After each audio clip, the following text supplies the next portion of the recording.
Hey guys, it's Avenger, welcome back to the channel, and today we're taking a look at Inibuilds' gorgeous new T-33 jet trainer. This is in conjunction with Simworks Studios and Acemaker Aviation. So, an exciting look at a very vintage aircraft here. It's of course a jet trainer designed and first flew in 1948, and it was a trainer basically version of the P-80 or F-80 Shooting Star, the first operational jet in US service. Of course, saw action in Korea, and the P-80 has the ignominious should we say accolade of being the first jet-on-jet victim in a gun dogfight. So there is that, and MiG-15 got one. They did get a bunch of Yak-9s and IL-10s during the career, but they were quickly replaced by the F-84s. Now, this aircraft was originally designed to be a two-seat trainer variant, powered by an Allison J33A35 centrifugal flow turbojet, 5,400 foot-pounds of torque, max speed of 520 knots at sea level, 395 knots cruise, 1,100 nautical mile range, a service ceiling of 48,000 feet. Now, 6,500 of these were built, used by the German Luftwaffe, USR Air Force and Navy, Japan Air Self-Defense Force, and the last operator of it, militarily, retired it in 2017, and that was the Bolivian Air Force. Now, they're owned by civilian companies and civilian individuals. Notably, Boeing had two as chase planes. NASA used to use them as chase planes. And of notable, of course, outside of Acemaker Aviation, who operate these, Michael Dorn, aka Worf from Star Trek, owned one. He called it his Starship. So, there you go. Now, features-wise, this thing comes with a bunch of gizmos and gadgets, as you can see here. We have various plugs and doodads, and my head tracking is already going bananas. So we'll turn that off there and reset this down because it apparently decided it wanted to be difficult today. So we'll start this back up again as we get that going. But first off, EFB here. Now, what do we have here is our various frequencies available to us. Moving map. Options for a modern or retro cockpit. So we can go modern with a G3X. 430 autopilot features. Or we can go back to retro, which we'll use for now. In terms of ground features, we can throw on rockets or boom booms, flyer dispensers, aerobatic string, luggage pods, engine covers, rain covers, chocks, put pins in. And I will put the battery on really quick because I want to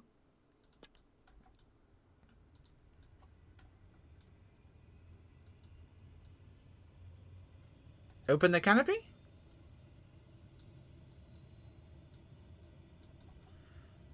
Oh, unlock it first. That helps. There we go. I'm special. And why is this? That's the battery. So let's go outside properly, of course.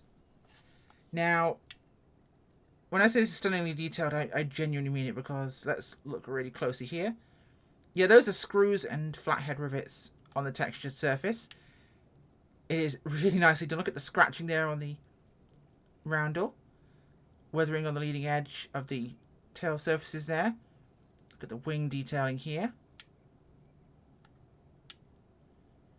It's little things, but it all adds up to making it look real.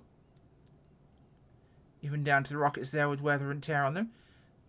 Greasy thumbprints and fingerprints. The gear doors there, the pins. Even stickers. Acemaker Aviation's Shooting Star there. Now, I personally love this aircraft because it features in Fallout, the game series, well, a P-80/T-33 style aircraft features. So it's nice to see one in Flight Sim. And they're a beautiful vintage jet, like the F-84. Feels weird seeing myself in the cockpit there as a pilot without having a helmet on in a jet, so we'll not keep looking at my ugly face. So we'll pull the pins from the gear. Leave the chocks for now. We'll take the covers off. We'll leave our payload on for now. Now, we'll go through our checklist here, which we'll pull up really quickly. But before we do that, whilst we have everything turned on, we'll quickly turn the night lighting on to max. And we'll make it nighttime. We'll get rid of that. Show you guys what she looks like at night. Answer, very pretty. Of course, we can vary these as we need to.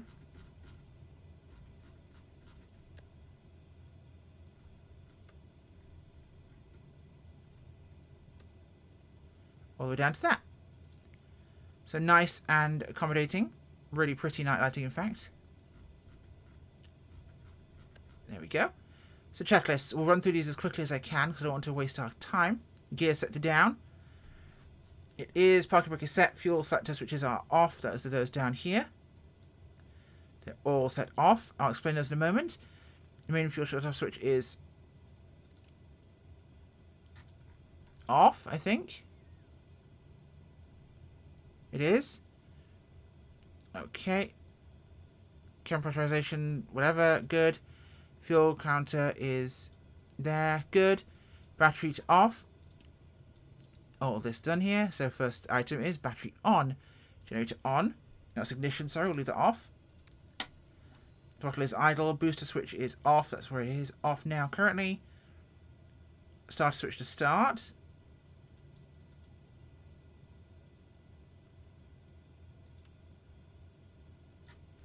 Sometimes getting these switches to be the right angle is a little bit tricky when you're not trying to swing around the cockpit.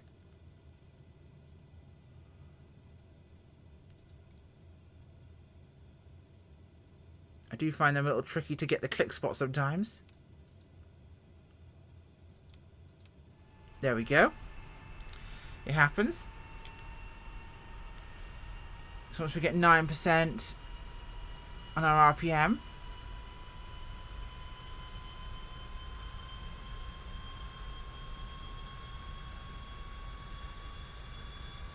on. Ignition to normal.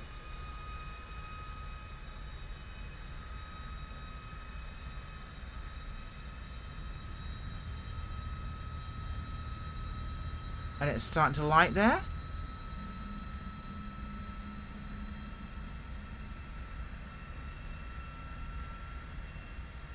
At least I think so.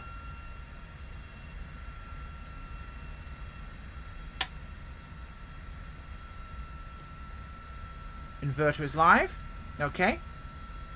So warm up. We've got 68% on our throttle here. We'll do this slowly between 0 and 70%. You want to be smooth on the throttle. I don't think this has actually started, has it? Because the fuel cutoff's out, isn't it?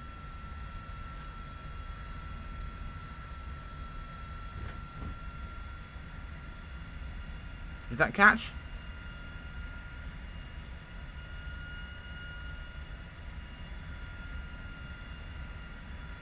I've done something backwards here, I'm positive.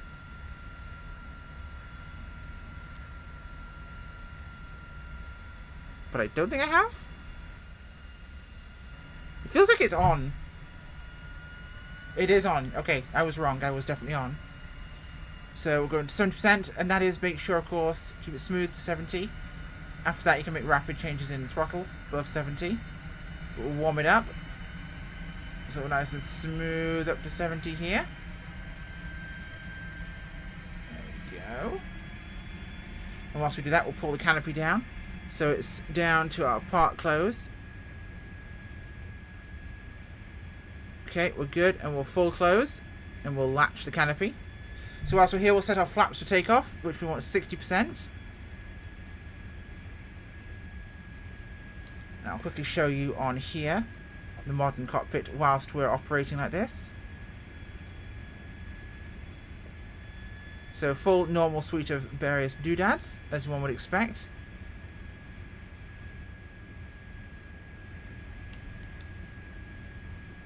As per usual, autopilot, G3X touch, nice and easy. We'll go back to classic. I think we're looking good here, so we'll pull that back to idle smoothly. And I think we're ready to get going here, so if my head tracking will turn on and function properly. It's a hair wash day, so my hair is very smooth right now, and the headband is slipping around. So there is that. Now, fuel-wise, the engine feeds from the fuselage tank here. When this gets low, we turn on things like the wing tank's transfer pump and watch the center tank go up. We only have the actual fuel tank for the center as a readout, and you top it up from the other tip tanks, the LE tanks, and the wing tanks there to this main central tank, which is what feeds, okay? So with no further ado, let's get ourselves out of here. Okay.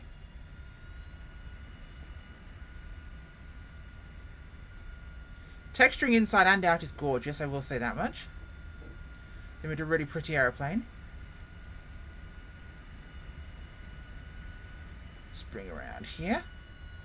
So our flaps are set at 60, where we want them to be.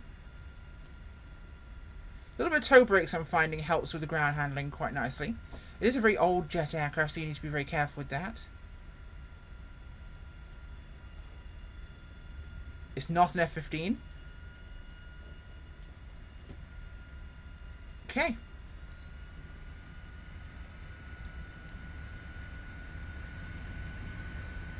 Smooth acceleration up to 70, and then we'll go to full power. Love the sounds. Sound profile of the engine is really nice here. Brakes are off, and we're away.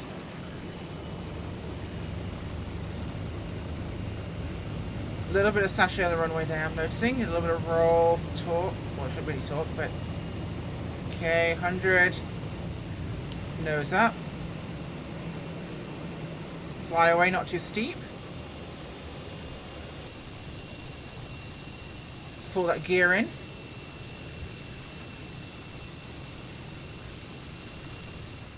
And the flaps.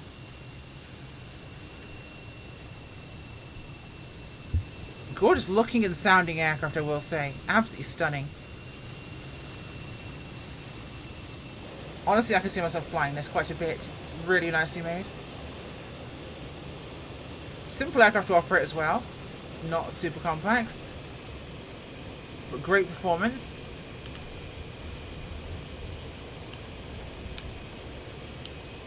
Come back along runway heading and we'll do a bit of a low pass to see how she operates that. Bit of cloud here to drop below. Okie dokie. We'll see how she handles a high G turn.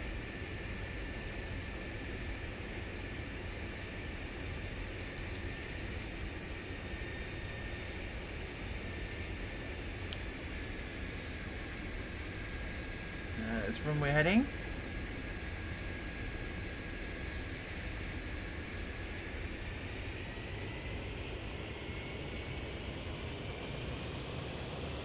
Boom, let's go. Absolutely beautiful, predictable to fly, and I say we go up. What do you say? Punch through the clouds like a rocket. A little bit of dirt showing up there on the glass, which is a nice feature. 6,000 feet, speed is dropping off, so we'll drop our nose down. Not really designed to boom climb that steeply.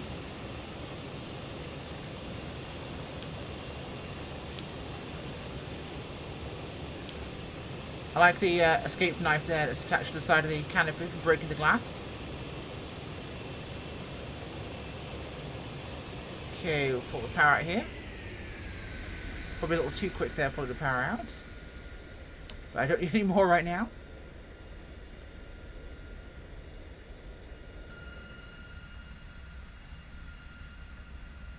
Of course, no spoilers on an aircraft like this. A little bit early for that.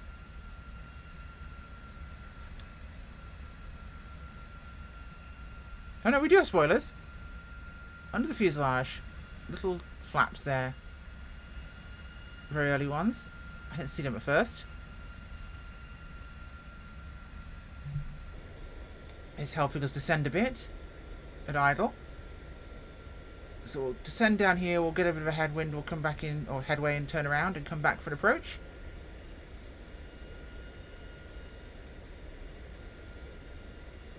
Okay, so that's our spoilers there on top of the throttle. If you want to know where it is, see? And we have an indicator light telling us it's on.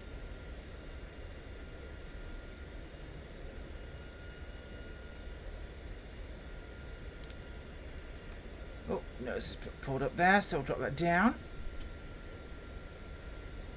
Okay, looking alright for so far. My first time flying her, so a little bit apprehensive of how she's going to behave in certain flight envelopes like approach and landing. So I'll do my best. A little bit of power here just to keep the nose on. And we're going to drop the gear down now. Oh, a bit fast actually. So we're back to idle there. We'll start our turn and we'll see what she wants to do.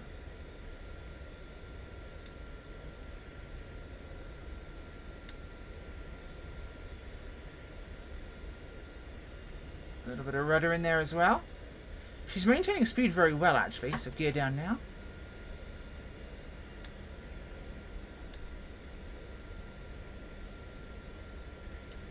Bit of power, I'm thinking.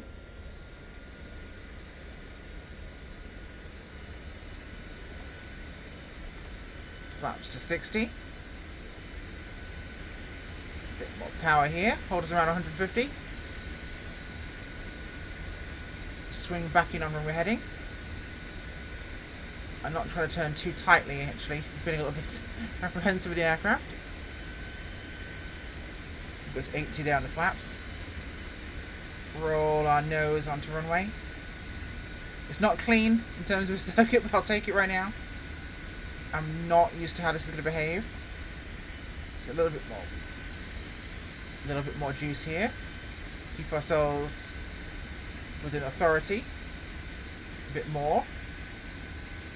I'm feeling like she's shouting at me, so a bit more power. She's behaving so far.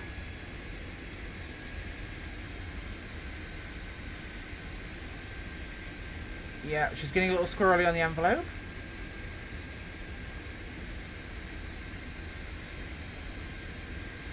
Okay. Okay. She's behaving.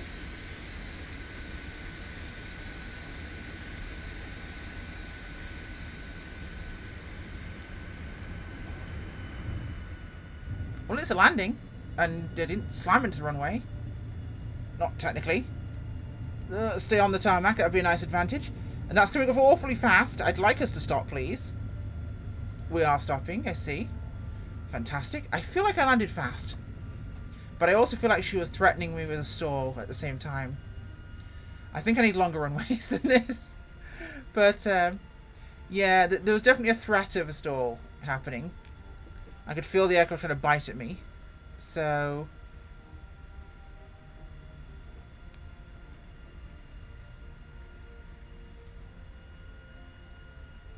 where is that?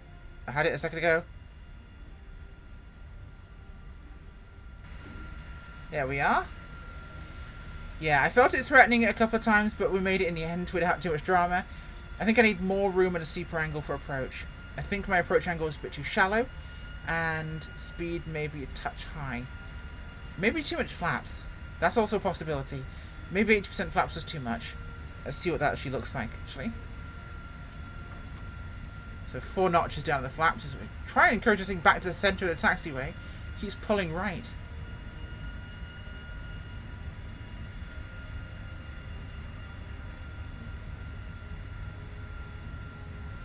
Okay. Look outside here. Okay, that is actually a lot of flaps. That was definitely acting like a bit of a air brake there. 4 flaps there, so... okay, not awful. Okay, bring her over here. Pull into our parking spot where we want to be.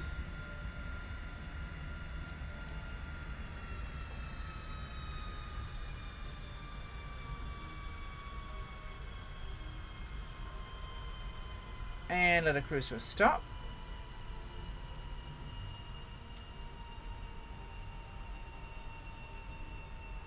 Parking brake is on.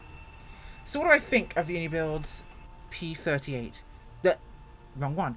That's what came after it. And it's a T-33, not a T-38, which is a Talon, which came after this, as did the Cessna T-37 Tweet. I'm getting my trainers mixed up. Stunning visual model. Fantastic options included.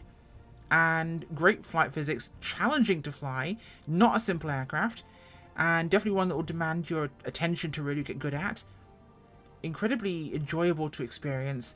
And the best part, the price is £23. It's bang in the mid-range of prices, and it gives you so much. I think this is a fantastic offering for a fantastic price and well worth picking up. Highly encourage it. And for once, because it isn't a combat aircraft, mostly, the DCS people might like it too. Dun dun dun! Thanks for watching, guys. Bye!